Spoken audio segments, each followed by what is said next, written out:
নমস্কাৰ সকলোকে স্বাগতম জনাইছো আসাম কেৰিয়াৰ পইণ্ট ইউটিউব চেনেলটোলৈ তো অনুকল আজিৰ ভিডিঅ'টিত আমি আপোনালোকৰ আগন্তুক অনুষ্ঠিত হ'ব লগা ডিএছএছ গ্ৰেড 3 পৰীক্ষাৰ বাবে সহায়ক হোৱাকৈ আৰু এটা গণিতৰ ভিডিঅ' লৈছো তো এই ভিডিঅ'টিত আমি কিছুমান ইম্পৰ্টেন্ট ফৰ্মুলা আৰু লগতে শৰ্ট ট্ৰিক্সৰ সহায়ত আপোনালোক কোৱেশ্যনখিনি কৰাই দিম যাতে এক্সামত গৈ খুব কম সময়ৰ ভিতৰতে এনে ধৰণৰ কোৱেশ্যনবোৰ সলভ কৰিব পাৰে আৰু এটা কথা ইয়াতে আপোনালোক জনাই থওঁ আমি ডিএছএছ গ্ৰেড 3 কাৰণে কিছুমান পিডিএফ আপোনালোকৰ বাবে বনাইছো তো যদি আপোনালোকৰ পিডিএফ খিনি লাগে আপোনালোকৰ স্ক্ৰিনত এটা নাম্বাৰ দেখিছে সেই নাম্বাৰটোত আমাক WhatsAppত এটা মেছেজ কৰিব বা সেই নাম্বাৰটোত জিপে আছে তো 149 रुपीस এটা জিপে কৰি পিনে আপোনালোকে স্ক্ৰিনশ্বটটো পঠাই দিলে আমি গোটেইখিনি সাবজেক্টৰ পিডিএফ আপোনালোকক দি দিম কাৰণ এক্সামটো খুব সোনকালে পাতি দিব মানে যিবিলাক এডিআৰই হওক আসাম পুলিচ বা আগৰ ডিএমই এক্সাম বিলাকটো ৰিজাল্টটো দিলে ফাইনেল ৰিজাল্ট এতিয়া হেবিলাক এপয়েন্টমেন্ট দিয়াৰ পিছতে আকৌ নতুনকে এক্সাম পাতি থাকিব আকৌ নিউ পোষ্ট ওলাই থাকিব সো সোনকালে আপোনালোকে লৈ লব পিডিএফ খিনি লৈ পঢ়ি থাকক এতিয়াৰ পৰা যদি নপঢ়ে এক্সামৰ আগত কিন্তু পিছত কমপ্লিট কৰিব নোৱাৰিবগে সেই কাৰণে লৈ লব আৰু ইংলিশ মিডিয়ামত আছে কাৰণ ডিএছএছ ৰ পেপাৰখন ইংলিশ মিডিয়ামত থাকিব গ্ৰেড 3 খন ঠিক আছে তো সোনকালে লৈ লব এতিয়া আমি কোৱেশ্যন খিনি চাও তো ফাৰ্স্ট কোৱেশ্যনটো কি দিছে এজন লৰাই যাত্ৰাৰ প্ৰথম অংশ 40 কিলোমিটাৰ পাৰ আৱাৰ বেগত সম্পন্ন কৰে আৰু বাকি অংশটো 60 কিলোমিটাৰ পাৰ আৱাৰত সম্পন্ন কৰে এটা লৰাটোৰ গড় বেগ কিমান হৈছে a boy completes the first part of the journey at 40 kilometre per hour and the rest at 60 kilometre per hour what is the average velocity of the boy এতিয়া এনে ক্ষেত্ৰত যদি আমাৰ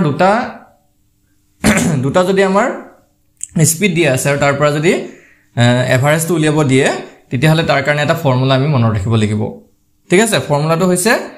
2xy divided by x plus y ইয়াতে x মানে হৈছে যেটো প্ৰথম গতিবেগ দিয়া থাকিব ইয়াতে 40 আৰু y মানে হৈছে যেটো দ্বিতীয় গতিবেগ দিয়া থাকিব ইয়াতে 60 ঠিক আছে x মানে হৈছে 40 আৰু y মানে হৈছে 60 হৈছে এতিয়া ফৰ্মুলাটোত আমি বহুৱাই দিলে আমাৰ আনসাৰটো ওলাই যাবগে তো এতিয়া যদি আমি ফৰ্মুলাটোত বহুৱাও কি হ'ব 2 * 40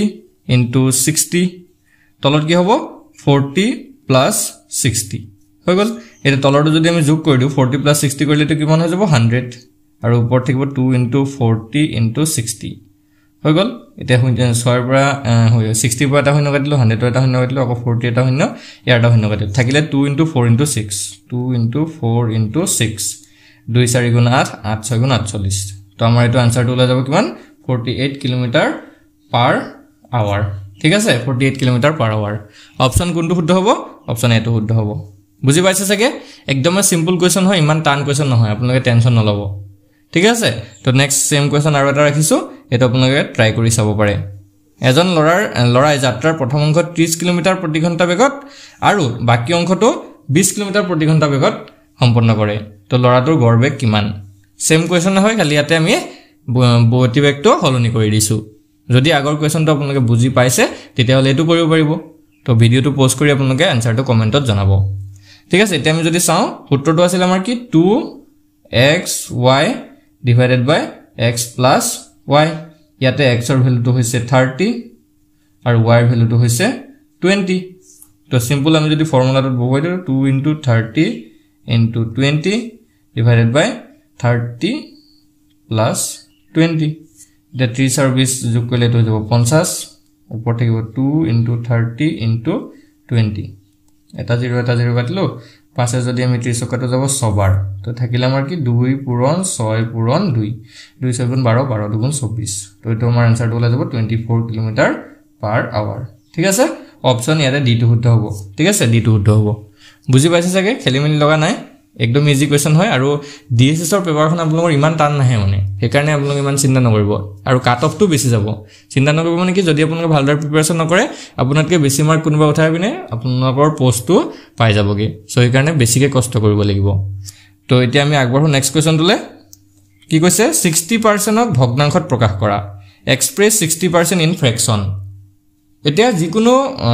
পাৰ্চেন্টক যেতিয়া আমি ভগ্নাংশলে নিও সদায় মনত ৰাখি দিব ধৰক মই 5% কে ভগ্নাংশত নিছো 5% ভগ্নাংশত যদি নিয়াৰ লগে লগে কি হ'ব ওপৰত 5 থাকিব তলত 1 এটা দি হৰণ কৰি দিব ঠিক আছে আৰু এটো কাটাকাটি ইয়াক যদি আমি কাটাকাটি কৰো তেতিয়া কি থাকিব 5 যদি আমি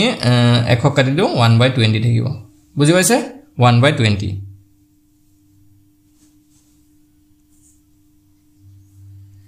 তো এনে ধৰণে 5% ইকুৱেল কি হ'ব 1/20 বলে আমি 15% চাও হলে 15% যদি হয় তেতিয়া ওপৰত 15 থাকিব তলত 100 থাকিব 5 কাটিলে 3 বাৰ যাব 20 বাৰ যাব 3/20 হ'ব বুজি পাইছে এনে ধৰণে আমি পাৰ্সেন্টেজ তো ভগ্নাংশলে নিব পাৰো এতিয়া আমাক সুধিছে 60% তো এটো 60% তো কি হ'বগে ওপৰত 60 ৰাখিম আৰু তলত 100 এটা দি হৰণ কৰি দিম হৈ গল এটা শূন্য কাটি দিলো 6 যদি আমি 3 যদি কাটো 6 দুবাৰ যাব আৰু 10 কাটি 2 যদি 6 কাটো 3 বাৰ যাব আৰু 10 কাটিলে 5 বাৰ যাব 3/5 তো আমাৰ যেটো আনসাৰ এটো যাবগে 3/5 অপচন ইয়াৰে ভিতৰত C2 হৈ যাব কাৰেক্ট আনসাৰ বুজি পাইছে 60% অফ ভগ্নাংশত প্ৰকাশ কৰিলে কিমান হ'ব 3/5 হল নেক্সট কোৱেশ্চন তো চাও নেক্সট কোৱেশ্চন কি দিছে 60% of the population of a city is male if there are 80,000 hobo to 87,000 নহয় 80,000 দেই 80,000 কি আছে women if there are 80,000 women in the city what is the number of men এখন চহৰৰ 60% জনসংখ্যা পুৰুষ ঠিক আছে 60% কি আছে পুৰুষ আছে এটা হতিছে যদি চহৰখনত 80,000 মহিলা আছে তেন্তে পুৰুষৰ সংখ্যা কিমান তো পুৰুষৰ সংখ্যা হতিছে এতিয়া আমি যদি ভালদৰে চাও প্ৰথমতে 60% কি আছে বুলি কৈছে 60% মেল আছে হয় না নহয় মেল মানে পুৰুষ আছে এতিয়া আমি যদি 100% ভিতৰত চাও 60% মেল থাকিলে 40% কি থাকিব 40% থাকিব ফিমেল হয় না 40% ফিমেল মানে মহিলা আছে ভালকে মন কৰিব 40% কি আছে মহিলা আছে এতিয়া আমাক প্ৰশ্নটো দিছে যে চহৰখনত 80,000 মহিলা আছে মানে 40% এ কি হ'ব 40% ইকুৱেল 80,000 নহব জানো 40% এটো 80,000 হ'বগে কাৰণ আমি 60% পাই থৈছো পুৰুষ আছে তো 40% হেতু হিচাপত মহিলা হ'ব আৰু মহিলাটো দিয়ে থৈছে আমাৰ 80,000 আছে হল সেইকাৰণে 40% টোক আমি 80,000 বুলি লিখিব পাৰিম এতিয়া ইয়াৰ পৰা 1% টো আমি উলিয়াম তো 1% ইকুৱেল কি হ'ব 80,000 ক 40 এ ডিভাইড কৰি দিম তো এটো শূন্য শূন্য এটা কাটিলে 4 এ 8000 কাটিলে যাব 2000 হল তো এটো 2000 হ'ব তো এতিয়া আমি 1% ইকুৱেল কিমান পালো 2000 এতিয়া আমাক হুদিছে যে প্ৰশ্নটোত পুৰুষৰ সংখ্যা কিমান তো পুৰুষ আছিল 60% হয় নহয় তো 60% ইকুৱেল কি হ'ব 2000 into 60 2000 লগত 16 ইনটু কৰিলে 1,20,000 হ'ব 1,20,000 কি আছে সেই চহৰখনত পুৰুষ আছে ঠিক আছে 1,20,000 পুৰুষ আছে তো অপচন C2 হৈ যাব ইয়াতে কাৰেক্ট আনসাৰ অপচন C2 হৈ গল উত্তৰ বুজি পাইছে চাগে খেলিমেল লগা নাই একদম ইজি কোৱেশ্চন হয়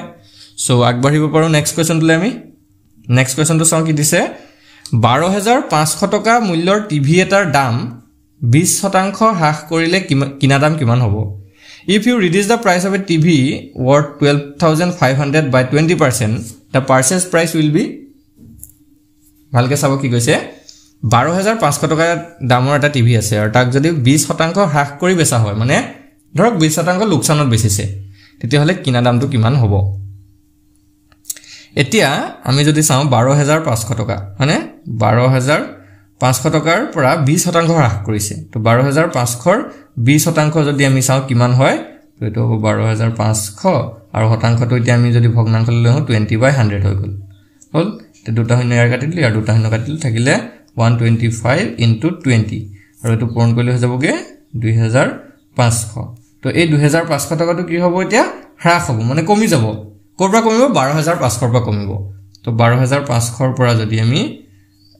2,500 টো মাইনাস কৰি দিও এটা এটো হৈ যাবগে 10,000 মানে 10,000 টকা তো টিভিটোৰ কিনা দামটো আমাৰ উলাই গল কিমান 10,000 অপচন ইয়াৰে ভিতৰতে D2 কাৰেক্ট আনসাৰ হ'ব D2 হৈ গল কাৰেক্ট আনসাৰ বুজি পাইছে চাগে একদম ইজি কোৱেশ্চন হয় তো আগবাঢ়িব পাৰি নেক্সট কোৱেশ্চন তুলে তো নেক্সট কোৱেশ্চন তো চাওক কি দিছে what is the mean of 18 and 35 18 আৰু 35 ৰ গড় কিমান এটা চোৱা এটো এভাৰেজ টুক মিন বুলিও কোৱা হয় ঠিক আছে তো তোমালোকৰ এভাৰেজ বুলিও আহিব পাৰে বা মিন বুলিও আহিব পাৰে ঠিক আছে what is the average বা what is the mean of 18 and 35 18 আৰু 35 ৰ গড় কিমান হয় সো প্ৰথম কথা হল তোমালোকে বেসিক নলেজটো জানিব লাগিব যে এভাৰেজ টু কি হয় বা কেনেদৰে আমি উলিয়াব পাৰো ঠিক আছে সো গড়টো কি কেনেকৈ উলিয়ায় মই তোমালোকক শিকাই দিছো সাপোজ তিনটা সংখ্যা গড় কেনেকুৱা বিলাক সংখ্যা উলিয়াব পাৰে দুটাতকৈ অধিক সংখ্যা থাকিলেহে তাত গড় উলিয়াব পাৰে ঠিক আছে মন কৰিবা দুটাতকৈ অধিক সংখ্যা তাত থাকিব লাগিব সাপোজ মই তিনিটা সংখ্যা লিখিছো বা চাৰিটা সংখ্যা লিখিছো 2 3 4 5 এই চাৰিটা সংখ্যা আছে এনেকৈ নাথাকিব পাৰে বোলে 5 8 9 16 এনেকৈ আছে বোলে যিকোনো ধৰণৰ সংখ্যা থাকিব পাৰে সো আমি প্ৰথমৰ সংখ্যা কেইটাকে ললো ঠিক আছে কি ললো 2 3 4 5 এই সংখ্যা কেইটাকে ললো এই সংখ্যা কেইটা গড় কিমান হ'ব সো এই সংখ্যা কেইটাৰ যদি আমি গড় উলিয়াব লাগে সিম্পল কি কৰিব লাগিব সোৱা 2 +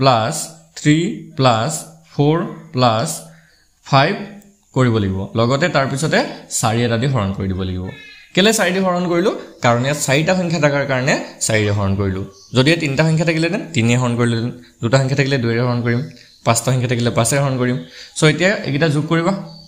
2 3 4 5 এইকেইটা যদি যোগ কৰো 2 3 6 6 6 10 10 5 15 15 আৰু তলত 4 এতিয়া হৰণ কৰি পিনে যিমান পাও পইণ্টত পালে পইণ্টতে থাকিব আনসাৰ আৰু কিবা থাকিলে ফ্ৰেকশনত থাকিলে ফ্ৰেকশনতে আমি ৰাইট দিব লাগিব বুজি পাইছা এতিয়া আমি এই কোৱেশ্চনটো লাই আহো 18 আৰু 35 ৰ গড় আমাক সুধিছে তো সিম্পল 18 যোগ 35 কৰি পিনে 2 এৰে হৰণ কৰি দিয়া কেলে 2 এৰে হৰণ কৰিলো কলৈ নহয় যে 18 আৰু 35 মাত্ৰ দুটা সংখ্যা আছে তো সেই কাৰণে সিম্পল 2 এৰে হৰণ কৰিলা হল এতিয়া 18 আৰু 35 যোগ কৰা তো এইটো যাবগে 8 8 পাছে 13 3 কৰিলে 1 3 কে 4 কে 5 53 53/2 তো 53 যদি 2 এৰে হৰণ কৰো কিমান বাৰ যায় 2 2 4 নামিলে 1 13 2 6 12 1 নামিলে পইণ্ট দিয়াৰ লগে লগে এটো হৈ যাব 10 2 5 10 26.5 সো আমাৰ আনসাৰটো কিমান লাই গল 26.5 অপচন সি তো হ'ব আমাৰ ইয়াত কাৰেক্ট আনসাৰ সকলোৱে বুজি পাইছা ক্লিয়াৰ হৈছে সকে তো বেসিক এটো একদম বেসিক ধৰণৰ কোৱেশ্চন হয় এনেকাটো তোমালোকৰ নাহিব পাৰে এটো জানিলেহে তোমালোকে ইয়াৰ এডভান্স লেভেলটো জানিব পাৰিবা সো নেক্সট তো সোৱা দিয়া এটো তোমালোকে কৰি চাব পাৰা what is the mean of 15 and 20 15 আৰু 20 ৰ গড় কিমান হয় ঠিক আছে 15 আৰু 20 ৰ গড় কিমান হ'ব what is the average of 15 and 20 so এটো তোমালোকে ভিডিওটো পোষ্ট কৰি আনসাৰটো কমেন্ট কৰা সকলোৱে জনে জনে বুজি পাইছা কমেন্ট কৰা আৰু ঠিক আছে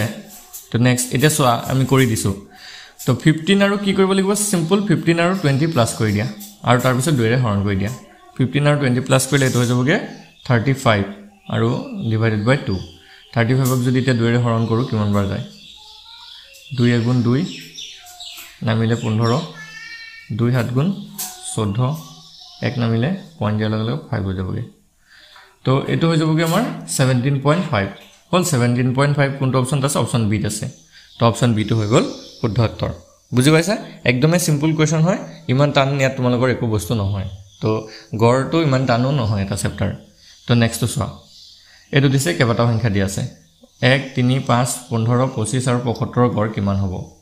ঠিক আছে what is the average of 1 3 5 15 25 and 75 so যিমান কেইটা সংখ্যা দিছে প্ৰথমতে আমি গোটেই কেইটা সংখ্যাক যোগ কৰি লম 1 + 3 + 5 + 15 + 25 + 75 হলনে এতিয়া হৰণ কৰিম কিমানে দি চাওক এতিয়া কেইটা সংখ্যা ইয়াতে আছে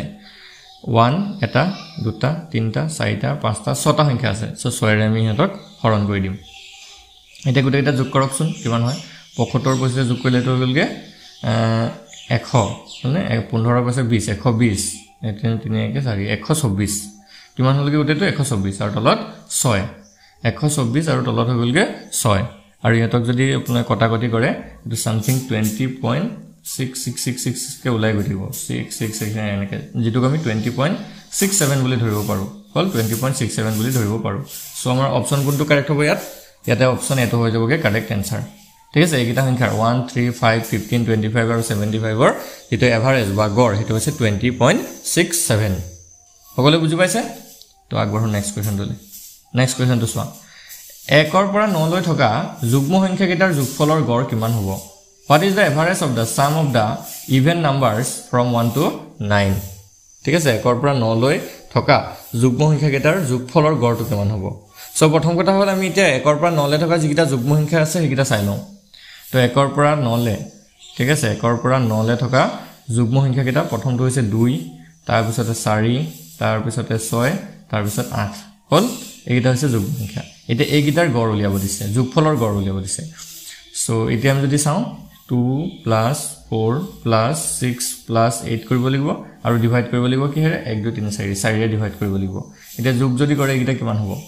তো তো 6 চাৰি 10 8 10 10 20 এটো হৈ গলকে যোগফলটো 20 আৰু তলত 4 20 যদি 20ক 4 হৰণ কৰিলে এটো হ'বগে 5 সো আমাৰ আনসাৰটো ওলাই গলকে 5 বুজি পাইছা আনসাৰটো 5 হ'ব অপচন এটো হ'ব কাৰেক্ট আনসাৰ ঠিক আছে 1 ৰ পৰা 9 লৈ থকা যুগ্ম সংখ্যা কেইটাৰ যোগফলৰ গড় হ'বগে 5 খেলিমেলিটো লগা নাই সকলোৰে বুজি পাইছে চাগে নেক্সট কোৱেশ্চনটো চোৱা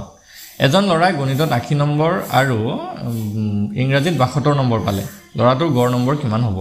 A boy gets 80 marks in mathematics and 72 marks in English. What is the average mark of the boy? So, a question to soa. Lorazane kiman pale gonitot 80 aru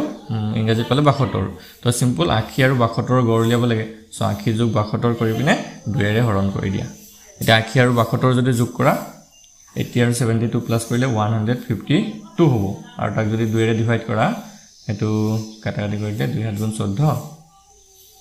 Let like 12 2 7 12 76 কিমান যাব আমাৰ 76 times যাব so আনসাৰটো কোনটো হ'ব option এটো correct answer হ'ব বুজি পাইছা সকলোৱে গড়টো কেনেকৈ উলিয়াব লাগে বুজি পাইছা সো নেক্সট কোৱেশ্চনটো চোৱা এতিয়া এজন মানুহে 5 ঘণ্টাত 20 কিলোমিটাৰ দূৰত্ব অতিক্ৰম কৰে আৰু 24 কিলোমিটাৰ 4 ঘণ্টাত অতিক্ৰম কৰে তেনেহলে গড় বেগ কিমান হ'ব A man travels 20 kilometers in 5 hours and 24 kilometers travel in 4 hours What is the average velocity of the man? Or what is the average speed of the man? So, এই ক্ষেত্ৰত তোমালোকে কেনেকৈ কৰিবা ভালদৰে মন কৰিবা তো ইয়াতে আমাক কি উলিয়াব দিছে গড় বেগ উলিয়াব দিছে অৰ্থাৎ স্পিডটো উলিয়াব দিছে সো গড় বেগটো কেনেকৈ উলিয়াই তোমালোকে ভালকে চাবা গড় বেগটো উলিয়াবৰ কাৰণে গড় বেগ মই লিখি দিছো সূত্ৰটো লিখি লবা দেই তোমালোকে গড় বেগ উলিয়াবৰ কাৰণে ওপৰত লিখিব মুঠ দূৰত্ব ওপৰত কি লিখিব মুঠ দূৰত্ব আৰু তলত লিখিবা মুঠ সময় মুঠ দূৰত্ব বা মুঠ সময় কৰি পেলাবা তেতিয়া আমাৰ আনসাৰটো ওলাই যাবগে এতিয়া মুঠ দূৰত্ব কিমান হ'ব সো মুঠ দূৰত্ব কিমান হ'ব 20 প্লাস প্ৰথমতে 20 কিলোমিটাৰ গ'ল আৰু তাৰ পিছত 24 কিলোমিটাৰ গ'ল তো 20 প্লাস 24 আৰু মুঠ সময় কিমান আছিল প্ৰথমতে 5 ঘণ্টা লাগিছিল আৰু তাৰ পিছতে 4 ঘণ্টা লাগিছিল 5 যোগ 4 5 যোগ 4 তো এটো 20 আৰু 24 যোগ কৰিলে এটো হৈ যাবগে 44 আৰু এটো হ'ব যে 5 আছে 9 এটা 44 ক যদি 9 ৰে হৰণ কৰো আমি